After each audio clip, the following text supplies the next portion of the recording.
Hi friends, मी doctor Priyanka. आज मी खूप unique recipe घेऊन आली आहे, फ्रूट कस्टर्ड विथ आईस्क्रीम.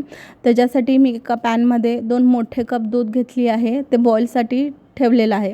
दुसरीकडे मी छोट्या बाउलमध्ये 2 चमचे कस्टर्ड पावडर आणि त्यामध्ये थोडंसं मिल्क ॲड केलं आहे आणि हे चांगलं मिक्स करून घेतलं आहे, कारण आपल्याला ह्यामध्ये लंप नाही ठेवायचे आहेत, हे म्हणून छान मिक्स करून घ्यायचं आहे. आता आपण जे दुसरीकडे पॅनमध्ये जे बॉईल काढायला दूध ठेवलं होतं त्यामध्ये आपण 4 मोठे चमचे पिठी साखर ॲड करत आहोत. पिठी साखर ॲड केल्यानंतर आपल्याला छान हे मिक्स करून घ्यायचं आहे आणि एक उकळी काढून घ्यायची आहे आणि सारखं त्याला हलवत राहायचं आहे, कारण खाली लागायला नको म्हणून.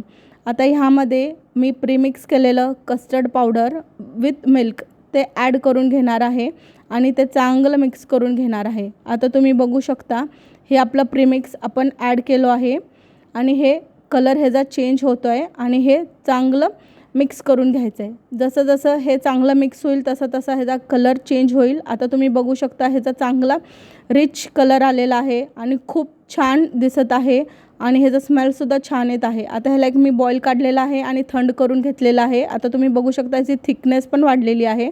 आता हे मी दुसऱ्या बाउलमध्ये शिफ्ट करत आहे आणि त्यामध्ये चॉप्ड फ्रूट्स घेणार आहे. चॉप्ड फ्रूट्स तुम्ही कोणतेही घेऊ शकता. मी सीजनल घेतलेलं आहे. मी घेतलेलं आहे ॲपल, बनाना, मँगो आणि डाळिंब.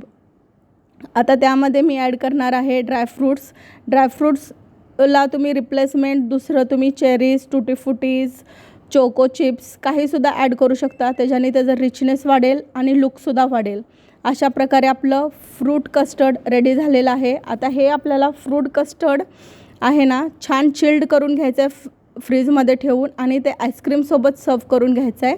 मग हे होईल आपलं फ्रूट कस्टर्ड विथ आईस्क्रीम. अशा प्रकारे ही आपली रेसिपी रेडी झालेली आहे. तुम्ही बघू शकता, खूप रिच दिसत आहे. जर तुम्हाला ही रेसिपी आवडली असेल तर प्लीज माझ्या चॅनलला लाईक करा, सबस्क्राईब करा आणि शेअर करा.